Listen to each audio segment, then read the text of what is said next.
What's going on, Harry Potter fans and Fantastic Beasts fans? I hope you're all doing well. My name is Dawson with Fantastic Reddins and where to find them. And on this channel, we talk all things Harry Potter and Fantastic Beasts related content. I just got home from watching Fantastic Beasts, The Secrets of Dumbledore, and I have a lot on my mind and a lot of things I want to talk about. If I told you that I wasn't super excited about this film and that I wasn't super pumped going into it, that'd be an absolute lie.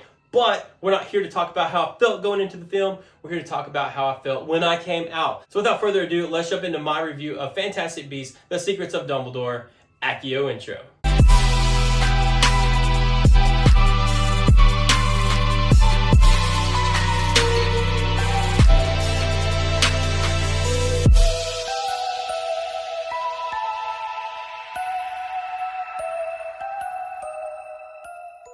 So once again, if you're new here, my name is Dawson Reddin, and we talk all things Harry Potter and Fantastic Beasts related content here on the channel weekly. And today, we're diving into Fantastic Beasts, The Secrets of Dumbledore. Now, before I jump in too deep, I do want to say that these opinions are my own. So if you have a different opinion than me or someone else down in the comments, please don't be rude. This is just an opinion. The great thing about being human is that we can all have a difference of opinion, but still be friends. It's great. So if you've been subscribed to the channel for a while, you know I'm a huge Harry Potter fan, and of course a Fantastic Beasts fan. I mean, look at the name of this channel. So to say that I wasn't excited going into it would be an understatement. But the thing is at the end of the day, when I walked out of this film, I felt a little underwhelmed. Now, when I rate this movie, I'm going to do it from 1 to 10, 5 being an average film, 1 being a stinker, and 10 being this thing was pumping on all cylinders, and it is one of the greatest movies of the year. So keep that in mind, that is how I'm going to grade this. Now, I'm not going to touch on every single little detail of this film, but I am going to try to touch on the things that I think are important and the things that are going to help me explain the reasoning behind my review. So once again, like I said, I came out of this movie a little underwhelmed and a little disappointed, and so I want to talk about why that is. So the movie opens up with Dumbledore and Grindelwald sitting down together and having a discussion about their past and the future. And in this moment, I was honestly hooked. This scene was absolutely beautifully shot, and it just helped build the tension of what was to come. Do you remember in Harry Potter and the Deathly Hallows Part 2, how it was kind of quiet, but that opening scene, you could just tell it was building that tension and making it to where we knew that the stakes were high. That is how I felt they went about the opening of this film, but in a different way. From there, we have to join up with all the cast from the previous films, and this is where things start to slow down just a bit. We've got to catch up with Newt, see what's going on with him. Of course, Credence shows up, big mess happens.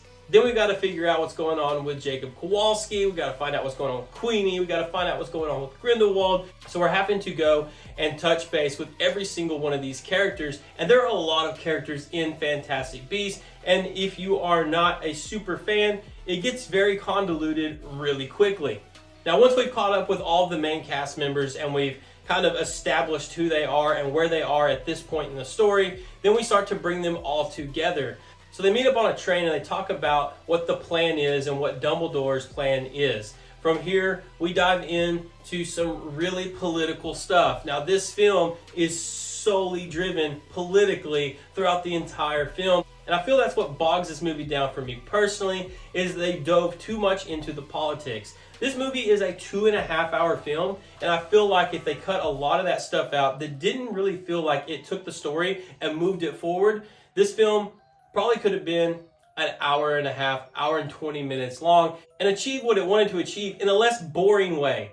Not to say that this movie is boring, but there are times in this film where I would stop and look at my phone to see how much longer the film has. To me, when I go to a movie and I'm watching a film, the thing that lets me know if I'm enjoying it or not enjoying it is whether or not I look at my phone to check to see how much longer it has. And I checked my phone at least 2 or 3 times during this film to see how much longer we had of this film. There were times I was getting really, really bored and I didn't care where the story was going. And that is a problem.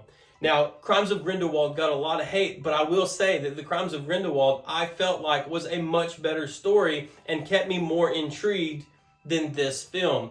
Was there some amazing shots in this film? Did we get more magical creatures, magical beasts. Absolutely. We saw a lot of new creatures and new beasts that I thought was really cool. A lot of them were super clever, and one of them is the driving point of this story and plays a critical role in the end of this film.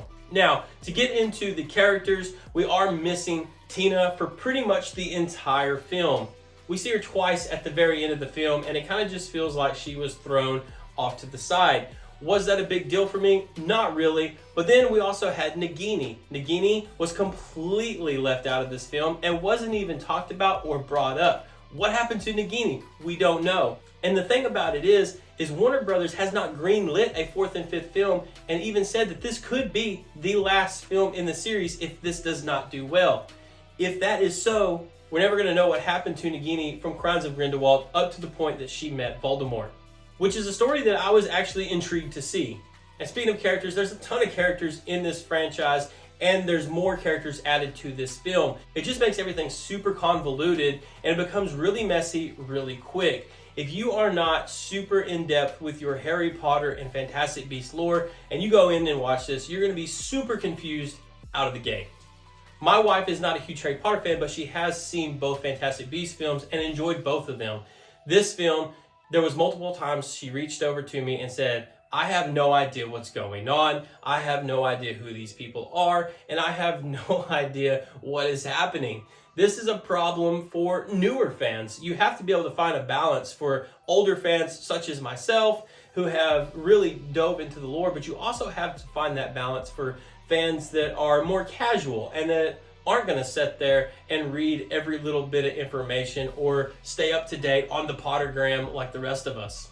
It makes it hard for the franchise to continue forward if people don't know what is going on or who these people are. And when you start to make it super convoluted and all these intertwining stories and all these intertwining characters, you start to lose your audience. You're not going to lose your bigger Wizarding World fans because they're going to come to everything you put out. But your casual moviegoer, your casual fan, you're going to lose the interest of them. Now, talking about Geralt Grindelwald himself, Johnny Depp is, of course, going to be missed. He was a fantastic representation of Grindelwald, but I will say that Mads Mikkelsen did a fantastic job, and I think that he honestly is the Grindelwald we never knew we needed. He portrayed him in such a way that was absolutely phenomenal. He put on a stellar performance, and really, he carried the movie on his back. I loved Johnny Depp's performance of Grindelwald, but I just feel like Mads Mikkelsen did such a fantastic job and was so much more menacing than Johnny Depp was in the first two films. So if you're not going to see this film just because of Johnny Depp, don't do that. Go see it for Mads Mikkelsen. He does a phenomenal job, and you're not going to be disappointed in his performance. Like I said, I feel like he carries the film on his shoulders most of the film. Phenomenal actor.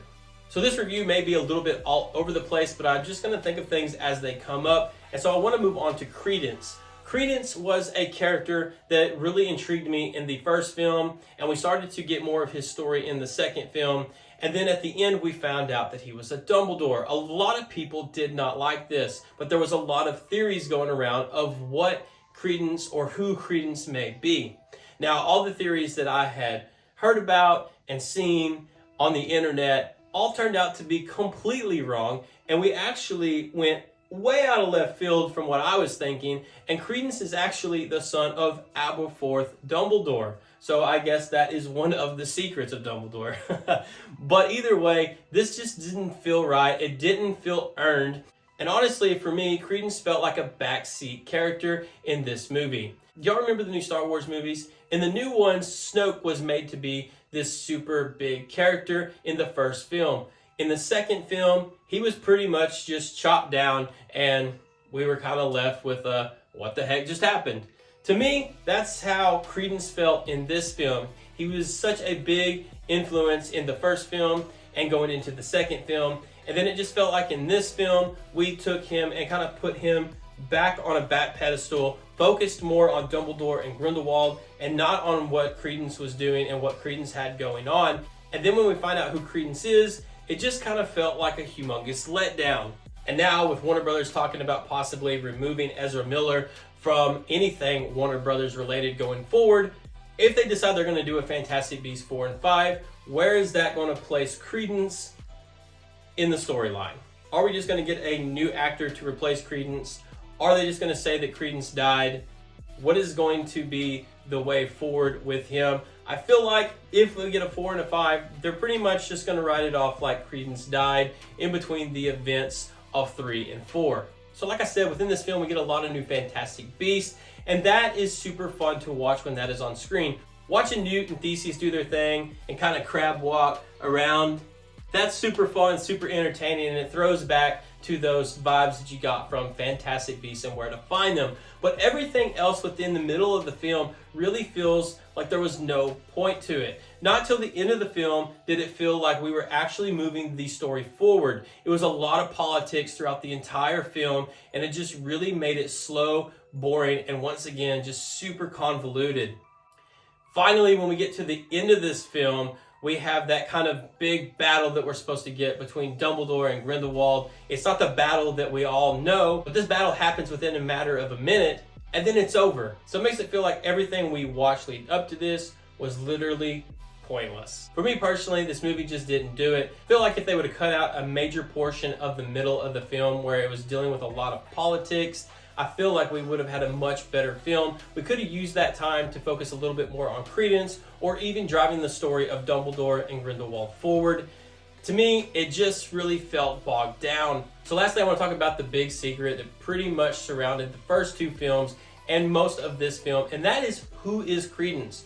We do know that he was supposedly a Dumbledore at the end of Crimes of Grindelwald, but a lot of people thought that Grindelwald was just playing him and was messing with his emotions to make him think that he was somebody that he wasn't. It turns out Credence actually is a Dumbledore, and all the theories that everyone had about Credence and why he possibly was being called to Dumbledore was thrown out the window, and instead we were told that it was Aberforth's son. So the reveal of this was a little lame in my opinion. You had Newt Scamander standing outside of the door listening in on Dumbledore and Aberforth's conversation. They're whispering to each other under the breath, and then Newt walks in. Aberforth gets up and leaves, and Dumbledore then reveals to Newt who Credence is by telling him that the summer that he fell in love with Grindelwald, Aberforth also fell in love with a girl from Godric's Hollow, who he then had a child with, and I'm guessing just didn't know. Now, how long did he not know? I don't know if the movie ever said that, but if this entire time he knew he had a son, why in the world did he leave him in an orphanage the entire time? Father of the Year, Aberforth. So just like Aberforth and Dumbledore's sister, Aberforth takes Credence home with him, where we can assume that he's going to live out the remainder of his final days. So once again, before I break this film, remember that my review system is a 1, it stinks, 5 is average, and 10 is it's pumping on all cylinders, and it is a contender for movie of the year. So for me, this movie is an average film, so I'm going to give it 5 out of 10. This was not a terrible film by any means, but it was an average film. I absolutely love the Harry Potter series, but there are movies within that series that I would also consider an average film.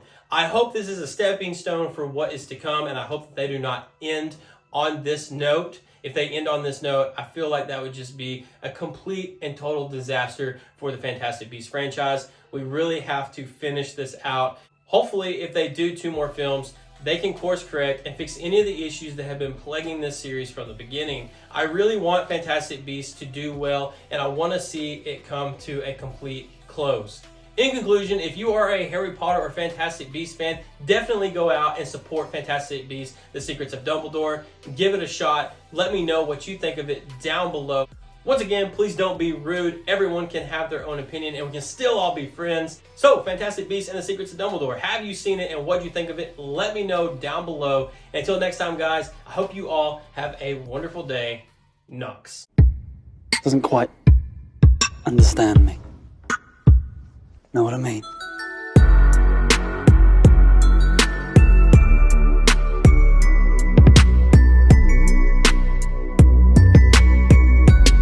Woohoo!